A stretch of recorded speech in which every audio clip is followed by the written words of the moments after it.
चलिए, स्वागत है आपका सभी का एक बार फिर से एनवेफ न्यूज पर। और जिस तरीके से चुनाव के नतीजे आए हैं वो बेहद चौंकाने वाले हैं। 400 पार की बात करने वाली बीजेपी को बड़ा झटका लगा है और पूरे गठबंधन को मिलाकर भी बहुत मुश्किल से 300 सीटें मिलते हुए नजर आ रही हैं। बीजेपी बहुमत से अकेले बहुत दूर है। ऐसे में अब बहुत ज्यादा जेडीयू यानी नीतीश कुमार और टीडीपी चंद्रबाबू नायडू की अहमियत बढ़ जाती है सरकार में। जो चंद्रबाबू नायडू और नीतीश कुमार को 2-4 महीने पहले तक बहुत ज्यादा तवज्जो नहीं मिल रही थी और ऐसा लग रहा था कि बीजेपी एक बार फिर से 272 का आंकड़ा अकेले पार कर लेगी और सरकार में आ जाएगी और साथी दल जो होंगे वो केवल नंबर बढ़ा देंगे। लेकिन ऐसा नहीं है, क्योंकि अब की बीजेपी को इन सब की जरूरत है। 5 साल तक सरकार चलानी है तो नीतीश कुमार को हर दिन, हर रोज, हर घंटे मनाकर चलना होगा, क्योंकि नीतीश कुमार का इतिहास आप बाकायदा जानते हैं और चंद्रबाबू नायडू के लिए भी यही चीजें लागू होती है। ऐसे में केसी त्यागी का भी हाल फिलहाल में तुरंत बयान आया है और उन्होंने कट एंड क्लियर बोल दिया है कि नीतीश कुमार कहीं नहीं जा रहे हैं, एनडीए में ही रहेंगे। और चंद्रबाबू नायडू को लेकर सूत्रों के हवाले से खबर है कि वो एनडीए के संयोजक बनाए जा सकते हैं और अब मीटिंग का दौर शुरू होगा। थोड़ा समझेंगे कि आगे की राजनीति क्या है अपने दो सहयोगियों से और काफी एक्सपीरियंस पंकज जी से और अनुपम प्रसून जी से भी। पंकज जी, माइक आपका। ये नीतीश कुमार कितनी अहमियत अब यहां से सरकार में रखने वाले हैं अगर प्रधानमंत्री फिर से मोदी बनते हैं तो? नीतीश कुमार 2 दिन पहले दिल्ली आए थे और चर्चा क्या थी कि नीतीश कुमार रेल मंत्री मांगने आए हैं और 5 मिनट के आसपास मुलाकात चली होगी। बहुत लंबी मुलाकात नहीं थी, वो चले गए। अब तो स्थिति ये है कि उनको रेल मंत्री क्या, वो जो मांगेंगे वो मिलेगा। और एक ब्रेकिंग न्यूज़ है, 2 लोग ऐसे हैं जिनके पास अगले 5 साल केंद्र सरकार की चाबी रहेगी, चंद्रबाबू नायडू और नीतीश कुमार। 1 महीने पहले तक इन दोनों के बारे में ये कहा जा रहा था कि राजनीतिक रूप से खत्म, फिनिश, नीतीश बाबू रिटायरमेंट की ओर जा रहे हैं, उनके जगह पर कोई वारिस तय हो गया है। अब देखिए, सिंगल लार्जेस्ट पार्टी भी हैं और केंद्र सरकार की चाबी भी है। अब बिहार के मुख्यमंत्री तो अब रहेंगे। ऐसी स्थिति में तो बीजेपी कुछ इफ बट नहीं करेगी। दूसरे चंद्रबाबू नायडू, 1 महीना पहले तक कोई नहीं पूछ रहा है, न इंडिया न एनडीए। और आज स्थिति यह है कि आंध्र प्रदेश के मुख्यमंत्री भी और केंद्र सरकार की चाबी भी। अभी अभी ब्रेकिंग न्यूज आई है, केसी वेणुगोपाल गए हैं मिलने उनसे और दोनों डोरे डाले जा रहे हैं। अब बीजेपी कह रही है न जाओ सैया छुड़ा के भैया। अब वो जो इंडिया गठबंधन बोल रही है कि अब क्या बताएं कि जहां भी जाती हूँ वहीं चले जाते हो। चंद्रबाबू नायडू कह रहे हैं। हाँ। तो यही हाल है। अब देखिए, मजा तो अब है राजनीति में। अगर देखिए एक तरफा हो जाता है, आ गई, मैं तो ढूंढ रहा हूं उन लोगों को जो 400 दे रहे थे, सेफोलॉजिस्ट। 400 का एक अलग लहर होता है। 400 मतलब जो इंदिरा गांधी की हत्या होगी तब 400 आया। राजीव गांधी को कोई जानता नहीं था, बेचारा सुंदर सा लड़का टूअर हो गया, गांव में कहते थे कि लड़का देखा ना टूअर हो गए, तब उसको 400 आया था, सिंपैथी वेव। आज 2 टर्म शासन करने के बाद और फिर आप ये दावा करते हैं कि 400 आ रहा है और ग्राउंड पे जाके तमाम खामियां हैं, इफ बट बताया जा रहा है। आपके कैंडिडेट को लेकर नाराजगी है। कैंडिडेट सिलेक्शन में बहुत बड़ा खेला हुआ है। मैं आपको बता रहा हूं कि योगी आदित्यनाथ ने 30 कैंडिडेट की लिस्ट भेजी थी, उसमें से 24 रिजेक्ट होके आई है। तो इसी का खामियाजा भुगतना पड़ रहा है उत्तर प्रदेश। और वो 24 रिजेक्ट होके आई है ना, वो 24 हार रहे हैं। और ये मैं नाम लेके बता सकता हूं कि कौन कौन लिस्ट भेजे थे। नहीं, मैं ये कह रहा हूं कि क्या इसी का खामियाजा उत्तर प्रदेश में फिर भुगतना पड़ रहा है? हाँ, मैंने तो कहा ना कि थोड़ा सा अहंकार का पुट, थोड़ा सा आसपास का आडंबर।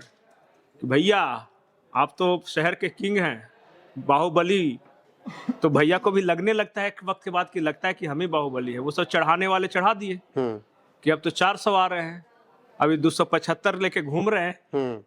आज जा रहे हैं, अभी फोन पे बात किया नीतीश कुमार से कि नीतीश बाबू ठीक है ना, तो आप तो जानवे नहीं करते हैं जी हमको। 10 साल से तो देखिए रहे हैं। तो यही हाल है वहाँ। बिल्कुल। तो वही है कि नीतीश कुमार को लेकर डर इस वक्त एनडीए में छाया हुआ है कि कहीं नीतीश कुमार अगर पलटी मार गए, जो कि इतिहास है उनका, तो फिर बड़ा मुश्किल हो जाएगा तीसरी बार मोदी सरकार। अनुपम जी से समझना चाहूंगा। अनुपम जी, मेरा सवाल ये, पहले एक सवाल फिर आप उसके बाद आंकड़े बता दीजिएगा ये केंद्र और यूपी में थोड़ा अब लग रहा है कि खींचतान चल रही थी, ब्रेकिंग रिजल्ट में दिख रहा है। एक ब्रेकिंग न्यूज जी। है, चंद्रबाबू नायडू को एनडीए का कन्वेनर बनाया गया है। चलिए, अभी संयोजक बना दिया गया। हम आप कंटिन्यू कीजिएगा। अब यहाँ से आप ये समझिए कि चंद्रबाबू नायडू को क्यों बनाया गया, इसका मैं आपको जवाब देता हूँ। जम्मू कश्मीर के रास्ते अभी चंद्रबाबू नायडू से इंडिया गठबंधन के नेताओं ने संपर्क किया। कहा जा रहा है कि 5 नेताओं ने बात की है, 5 नेताओं ने इंडिया गठबंधन के, जिसमें एक केसी वेणुगोपाल का नाम सामने आया। इसके अलावा महबूबा मुफ्ती, फारूक अब्दुल्ला, इन दोनों ने बात की।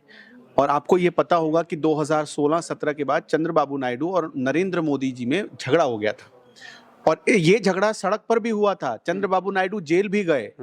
तो और इस बार वो आए तो अब उनकी आंध्र प्रदेश में भी सरकार बन रही है और वो 16 सीटें जीत रहे हैं। और आंध्र प्रदेश में मतलब ऐसा है कि वो किंग मेकर की भूमिका में भी आ रहे हैं पूरे देश में, अगर आप ऐसे मोटे तौर पर देखेंगे। अब इसे एक और चीज समझाते हैं आपको, इसमें एक और बात समझाते हैं। चंद्रबाबू नायडू, मुझे लगता नहीं कि इतनी जल्दी वो जख्म भूल गए होंगे, और शायद नरेंद्र मोदी को इसी बात का इल्म हो चुका था। तो पहले नरेंद्र मोदी जी ने बात की उनसे, फिर उसके बाद अमित शाह जी का फोन गया। और ये सब देखिए, जो आप देख रहे हैं, नरेंद्र मोदी ने बात की, अमित शाह ने बात की, और उन्हें संयोजक बना दिया गया। ये सब सिर्फ 1 घंटे के भीतर हुआ। 60 मिनट के भीतर 2 बड़े नेताओं ने बात कर ली और उन्हें संयोजक भी बना दिया गया। जितना डर नीतीश से उतना ही चंद्रबाबू नायडू से। मतलब अभी सुनिए, अभी नीतीश की तो बारी ही नहीं आई है। अब नीतीश कुमार का इसमें क्या रोल है? अभी आपको पता है कि नीतीश कुमार 2 दिन पहले आए थे। जो हमारे पास जानकारी, जैसा कि पंकज जी ने बताया अभी आपको, उन्हें 5 तारीख तक रुकना था दिल्ली में, 5 तारीख तक। अब मैं बस एक सवाल पूछना चाहता हूं, ऐसे मेरे दिमाग में भी था, हम पंकज जी से भी चर्चा कर रहे थे, ऐसी कौन सी मीटिंग होती है, आप प्रधानमंत्री से मिलने आ रहे हैं, आपको भी पता है कि प्रधानमंत्री का वक्त मिलना कितना मुश्किल होता है, आप प्रधानमंत्री से मिलने आ रहे हैं और ये मुलाकात सिर्फ 5 से 10 मिनट में खत्म हो जाए। एक स्टेट का चीफ मिनिस्टर आ रहा है, वो जाहिर सी बात है, जब कोई चीफ मिनिस्टर आता है प्रधानमंत्री के पास तो वो 2-3 वजहों से आता है। पहला ये कि उस स्टेट के बारे में कुछ ग्रांट चाहिए उसको, दूसरा ये चाहिए, डिप्टी सीएम सम्राट चौधरी से नीतीश कुमार नहीं मिले।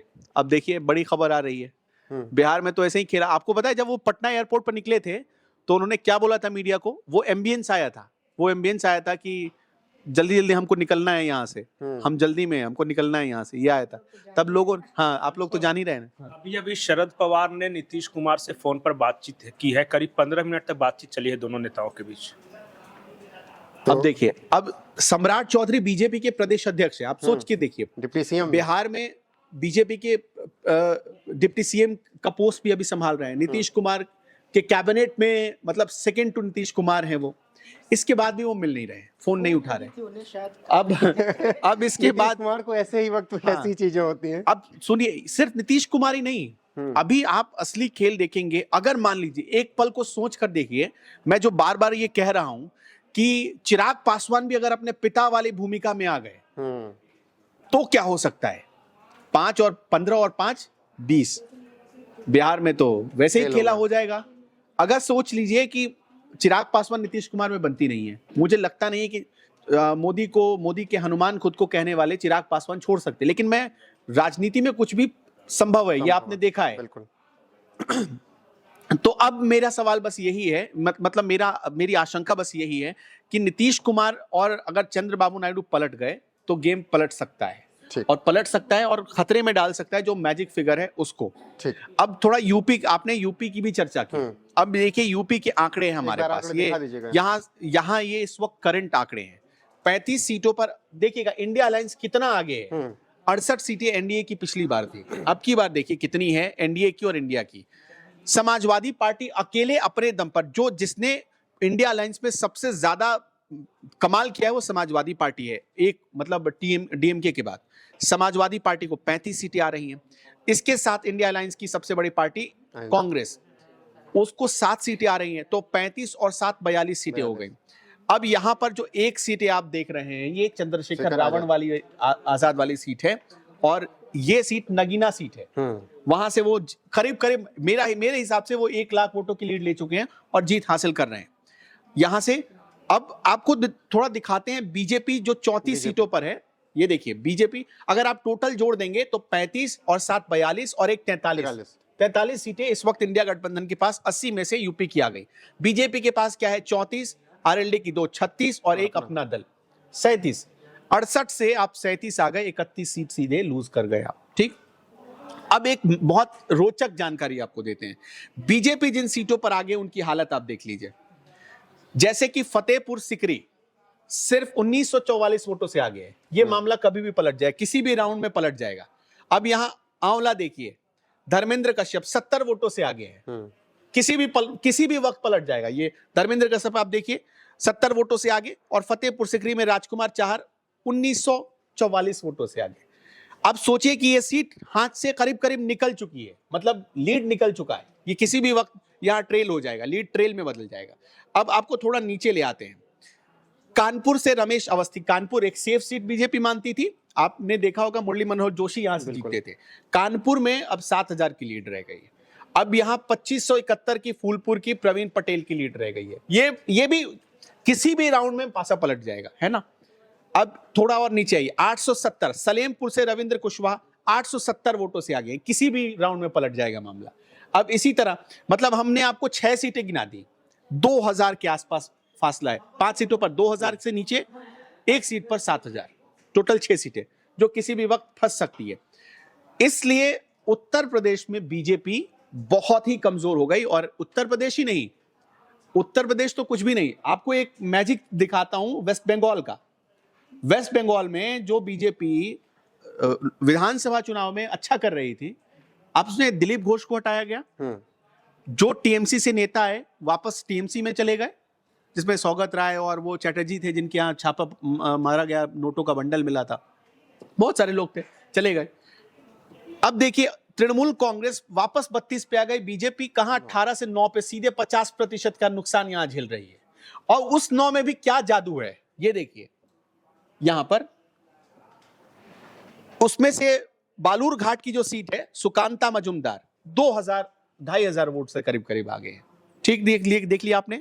पुरुलिया की जो सीट है ज्योतिर्मय सिंह महतो 2400 वोटों से आगे। अब मतलब ये समझ लीजिए आपकी किसी भी राउंड में ऊपर नीचे का खेल हो जाएगा। तो बीजेपी के लिए जो विन विन, जिन राज्यों से विन विन स्थिति थी, उन्हीं राज्यों ने हाथ छोड़ दिया, बिल्कुल कमल का हाथ छोड़ दिया और हाथ का साथ पकड़ लिया।